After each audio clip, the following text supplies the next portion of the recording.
So students, we have got a topic that is the derivation of formula for NPR. So first of all हम लोग जानेंगे इसमें से कि what is this NPR. ठीक है, you all know, अभी हम लोग जैसे पढ़ रहे हैं इसका परम्यूटेशन कॉम्बिनेशन का, तो हम लोग पढ़ रहे हैं कि NPR is the representation of that total objects are n. ठीक है, तो जहाँ से टोटल ऑब्जेक्ट हमारे पास में क्या होते हैं, n होते हैं.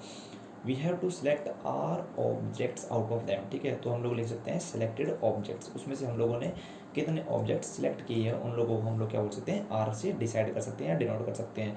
तो हम बोलते हैं कि in how many ways this can be done, ये कैसे किया जा सकता है. ये ध्यान रखना है हम लोगों को कि during the derivation of permutation and during while using the permutation we have to be very careful that order is very important. ठीक है, ऑर्डर का मतलब है कि हम किस टाइप से किसी चीज़ को लिख रहे हैं या फिर हम किस टाइप से किसी चीज़ का किसी दूसरे के साथ में कॉम्बिनेशन बना रहे हैं. ठीक है, सबसे पहले हमारे पास में हम लोगों ने काउंटिंग करना स्टार्ट किया.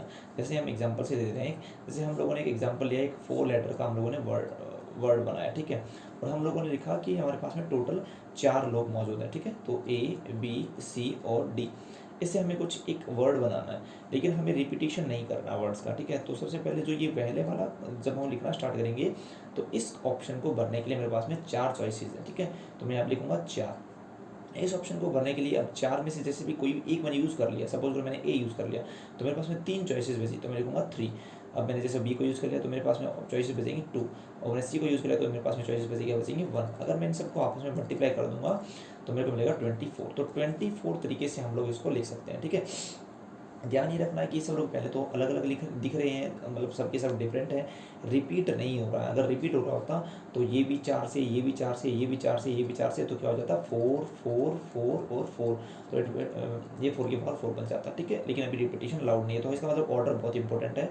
हम लोगों को ये भी ध्यान रखना है कि किसको कहाँ पर लिख रहे हैं. ठीक है, क्योंकि हम लोग परम्यूटेशन के अंदर ये भी यूज़ करते हैं कि जैसे कुछ कंडीशन डाल देते हैं कि फर्स्ट जो प्लेस है that is occupied by letter A. तो ऐसे कुछ कंडीशंस आती है हमारे पास में. सबसे पहले हमें इसका फॉर्मूला डिराइव करना है. तो हम लोगों ने इससे पहले एक फैक्टोरियल का नोटिफिकेशन पढ़ा. ठीक है, उसको हम लोग फैक्टोरियल एन लिखते हैं. फैक्टोरियल एन का मतलब होता है n then n-1 then n-2 dash dash dash it will goes up to 3 2 और 1.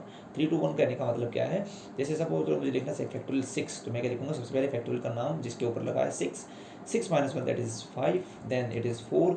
जब इसको मल्टीप्लाई करता रहूँगा तो लास्ट में कहीं ना कहीं 3 2 और 1 आएगा, जो कि इस केस में यहीं आ रहा था. ठीक है, तो ये हम लोगों को, इसलिए हम लोग वहाँ पे 3 2 और 1 लिखते हैं. सिमिलरली सपोज मैंने लिखा 4 फैक्टोरियल 4, तो क्या आ जाएगा 4 इंटू 3 2 और 1, जो कि यहाँ पे आ चुका है. तो this shows that the factorial is ending या फिर एंड हो चुका है. ठीक है, ये हम लोग दिखाते हैं. तो हम लोगों ने इसी का नाम रख दिया था, ये जो हम लोगों ने फैक्टोरियल एन था इसी का नाम हम लोगों ने क्या रख दिया था कि भाई इसको हम लोग NPR बोल देंगे. अभी देखो, इसको थोड़ा सा लिखने का तरीका हम लोग अच्छे से समझ लेते हैं. देखो, ये जो 1 है ना और ये जो 2 है, इसको लिखना सीखते हैं तो बाकी को अपने आप लिखना समझ में आ जाएगा. Factorial n is equal to n-1 n-2 dash dash dash. अभी क्या है कि जैसे अगर इसमें फैक्टोरियल 6 पे लगा रहा हूँ मैं. ठीक है, तो अब हम NPR को लिखने हैं या फिर हम NPR को लिख रहे हैं, तो पहले देख लेते हैं कि NPR को कैसे लिखा हम लोगों ने. NPR को हम लोगों ने कुछ इस तरीके से शो किया कि हम लिख सकते हैं as I write here NPR. ठीक है, हम लोगों ने एक सेक्शन था पिछले वाला जिसमें हम लोगों ने इसके अंदर नाम रखा था n-1 n-2 dash dash dash n-r+1. तो मैंने जैसे बोला इसको हम लोग ऐसा लिख सकते हैं, लेकिन हमें थोड़ा सा अमेंडमेंट करना पड़ेगा. ठीक है, अमेंडमेंट किस में करना पड़ेगा, इसमें करना पड़ेगा, या फिर इस पूरे फॉर्मूले में हमें अमेंडमेंट करना पड़ेगा. वो कैसे करते हैं उसको देख लो. पहले NPR को देख लो आप लोगों ने कैसे लिखा.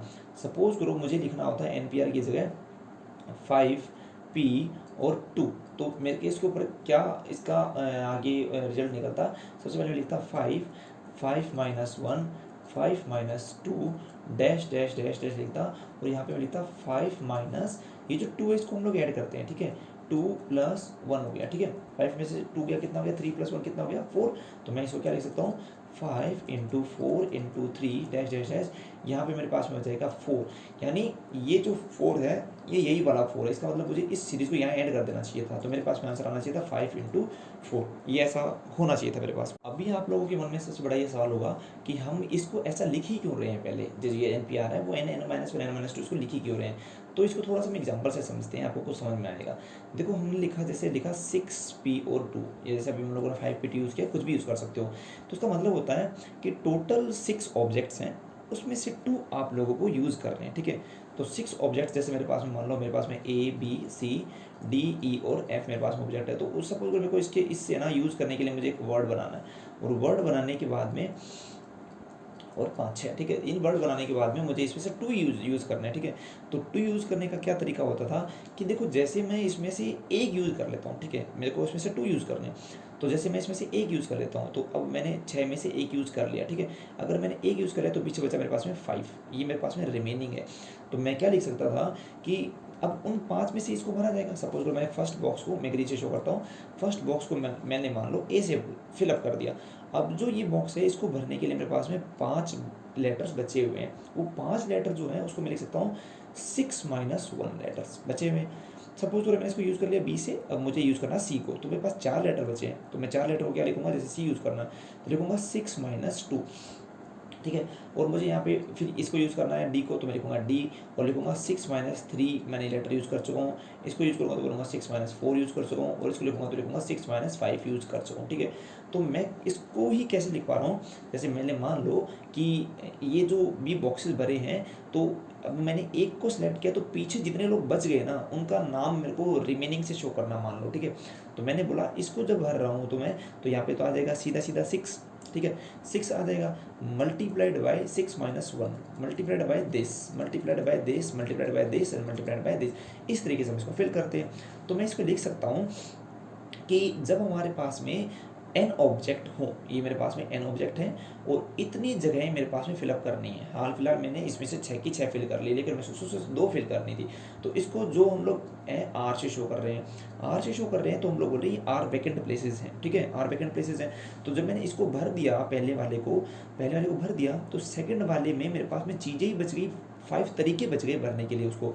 तो मैं लिख सकता था कि जब पहला भर रहे थे तो मेरे पास में n तरीके थे भरने के, दूसरा लिख रहे थे तो n - 1 तरीके थे, तीसरे में n - 2, चौथे में n - 3, पाँचवें में n - 4 और छठे में n - 5।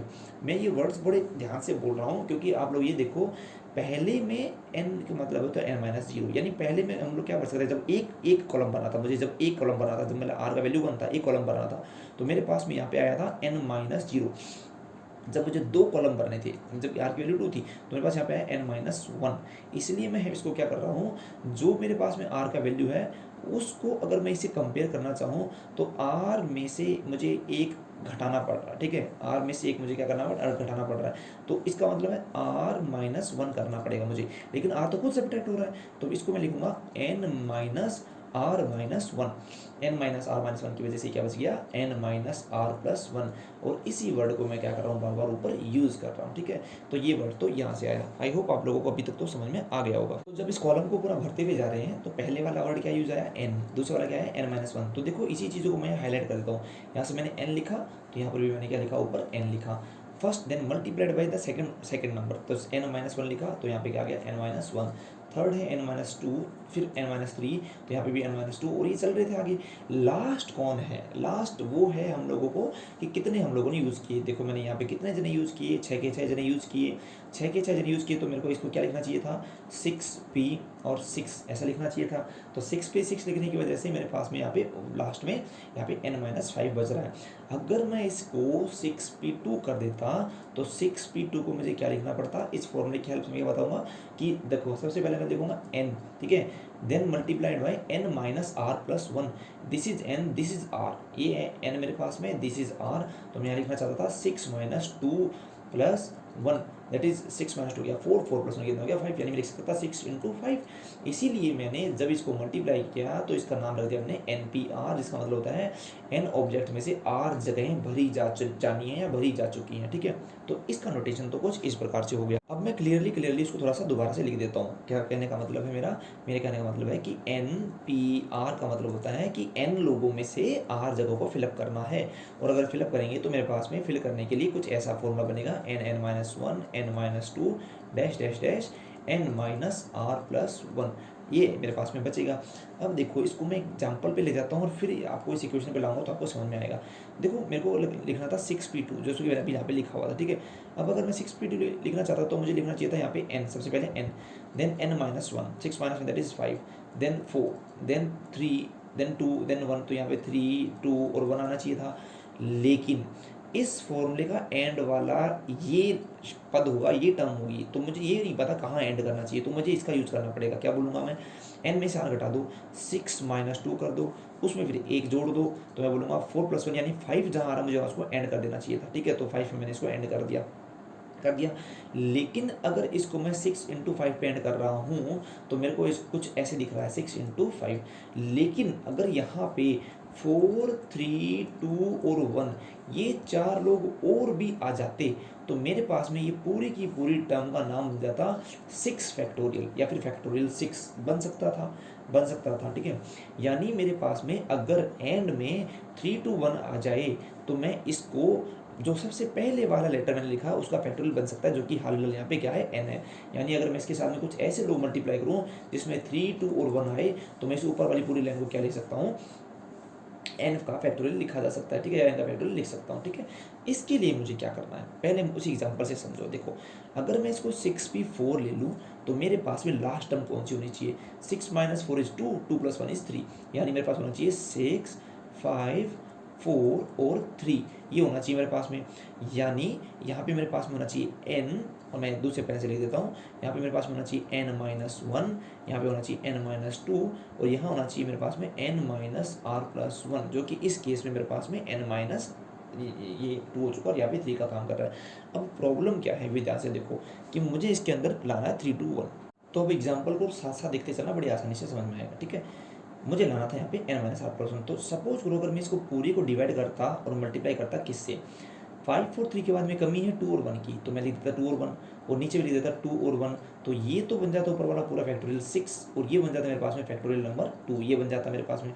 तो ऐसे के लिए मुझे क्या करना है, मुझे ये ध्यान रखना है कि जिसकी कमी है उसको देखो 3 के बाद में कौन आना चाहिए, उसकी कमी है। तो यहाँ पर मेरे पास में जो लेटर भी आ रहा है दैट इज़ n - r+1 और मुझे इसमें से एक घटाना है, सब्ट्रैक्ट करना है, दैट इज़ n - r+1 -1, इसका यूज करना है और फिर उसमें से और घटाते हुए चलना है, दैट इज n - r+1 -1, तो इसी का नाम है, और -1 और मुझे करना है। ऐसा करते करते अगर मेरे पास 1 आ जाए तो मैं उसको नीचे भी मल्टीप्लाई और डिवाइड कर पाऊंगा। तो मैं इसको थोड़ा सा एलोबरेट करके लिखता हूँ। देखो 1 से 1 कट गया तो क्या बचा आपके पास में, n - r बचा। यहाँ पे 1 से 1 कट गया, क्या बचा आपके पास में, n - r - 1 बच गया। तो ऐसे करते करते कभी ना कभी ये 3, 2 और 1 पे जाके एंड हो जाएगा। तो मुझे क्या बोलना है, अगर मैं NPR जो कि गिवन है मेरे को n - 1 n - 2 dash dash dash n - r+1 का जो ये लास्ट टर्म है इसमें से एक घटाऊं तो मुझे मिलेगा n - r, और उसमें से एक घटाऊं तो मिलेगा n - r - 1, और वो कहीं जाके एंड हो जाएंगे 3, 2 और 1 पे। मुझे हाईलाइट कर देता हूँ कि मैंने ये पार्ट एक्स्ट्रा लिखा है ऊपर, अगर ऊपर एक्स्ट्रा मल्टीप्लाई किया है तो नीचे भी उसको क्या करना पड़ेगा, मल्टीप्लाई करना पड़ेगा, या फिर बोल सकते हैं इस इक्वेशन में डिवाइड करना पड़ेगा। तो मैं बोलूँगा कि n - r dash dash dash 3, 2 और 1 बन जाएगा। अब इसकी वजह से ये क्या हुआ, n - 1 - 2 ऐसे ऐसे चलते चलते ये लास्ट में जाके 3, 2, 1 पे रह गया। इसका मतलब ऊपर वाला बन चुका फैक्टोरियल n पूरा पूरा, और नीचे वाला क्या बन चुका है, इसका भी तो अंत हो रहा है ना 3, 2, 1 पे, तो जो पहली टर्म होती है उसका फैक्टोरियल बन जाता है, तो इट इज n - r का factorial. So this is how we get NPR = factorial n upon factorial n - r। Condition ये रहेगी कि r की वैल्यू n तक हो सकती है या फिर 0 से बड़ी हो सकती है। इसका मतलब है या तो हम लोग किसी भी को सेलेक्ट ना करें, 0 का मतलब है, और या फिर n का मतलब सबको सेलेक्ट कर लें, ऐसा भी पॉसिबल हो सकता है। तो ये आप लोगों को डेरिवेशन था और ये बहुत ईजी भी था, और इसी टाइप से हम लोगों को NCR का डेरिवेशन करना है, दैट इज NCR, वो हम लोग और भी आसानी से कर सकते हैं। देखो कैसे, अगर मुझे लिखना है कि NCR तो मुझे क्या करना है, देखो NCR का मतलब होता है कि ऑर्डर, उसमें कोई ऑर्डर का कोई सेंस नहीं है। ठीक है, इसका एक एग्जांपल भी है, जैसे एक इंसान यहाँ है और एक इंसान यहाँ है, इसने इससे हाथ मिलाया, ठीक है, तो इसने इससे हाथ मिलाया तो उसमें कोई नई बात नहीं है, जो इसने इससे हाथ मिलाना और इसने इससे हाथ मिलाना, that is a single action. ठीक है, सिंगल एक्शन है। तो ये काम मुझे उस टाइम परमुटेशन में नहीं मिल रहा था, मैं परमुटेशन में ऑर्डर लेके चल रहा था कि भाई पहले वाला दूसरे से मिलाएगा और दूसरे वाला पहले से मिलाएगा, तो ये अलग अलग चीज़ें हो जाएंगी। लेकिन यहाँ पे ऑर्डर इंपॉर्टेंट नहीं है, तो पहले वाला दूसरे से मिलाओ या दूसरे वाला पहले से मिलाओ, बात तो बराबर है। ऐसा करने से हर ऑब्जेक्ट के अंदर मल्टीप्लिकेशन होता हुआ चला जाएगा। मल्टीप्लिकेशन होता चला जाने का क्या मतलब है कि आपके पास में जो ये आर है ये फिर से ऑर्गेनाइज हो सकता है। फिर से ऑर्गेनाइज होने का क्या मतलब है, जैसे मैंने लिखा कि नंबर ऑफ परमुटेशन जो है आर पे, मतलब इसको लिख सकता हूँ factorial n upon factorial n minus r, ये फैक्टोरियल जो है इसका कॉम्बिनेशन करना है। तो एक बार के लिए तो मैं इसको एग्जैक्ट लिख देता हूँ यहाँ पे, क्या लिखा मैंने, factorial n upon factorial n minus r. तो अब factorial n upon factorial n minus r के अंदर अगर मेरे पास में ये जो नीचे वाले लोग हैं इसका ऑर्डर ही फिक्स नहीं है, इसमें कोई क्रम नहीं है, तो ये लोग आपस में कितनी बार भी एक दूसरे के साथ में परम्यूट कर सकते हैं, या फिर क्या बोल सकता है, इसको रीअरेंज किया जा सकता है। रीअरेंज करने का क्या मतलब हो जाएगा इस केस के अंदर कि ये मेरे पास में कॉम्बिनेशन का लिख रहा हूँ मैं, ठीक है। तो ये फॉर्मूला तो सिर्फ एनपीआर का हो गया, तो मैं एनसीआर के अंदर क्या लिख सकता हूँ, एनसीआर के अंदर जो मेरे पास में एनपीआर है उसके अलावा, जो मेरे पास में एनपीआर है उसके अलावा मेरे पास में आर कॉम्बिनेशन और है, मतलब इसको आर तरीके से और लिखा जा सकता है। लिखा किसको जा सकता है, कॉम्बिनेशन को। तो मैं क्या करूँगा, मल्टीप्लाई करूँगा फैक्टोरियल आर से यहाँ पे, तो मतलब इसको और आर तरीकों से लिखा जा सकता है। तो मैं बोलूँगा n c r is equal to 1/r factorial of n p r. जबकि एन पी आर का नाम मैंने साइड में लिख रखा है, तो क्या बनेगा, factorial n upon factorial n minus r factorial r, या फिर factorial n upon factorial r factorial n minus r. इसको हम लोग क्या बोलते हैं, एनसीआर का सूत्र है ये, ठीक है। एनसीआर का फॉर्मूला है, इसका फॉर्मूला है जो कि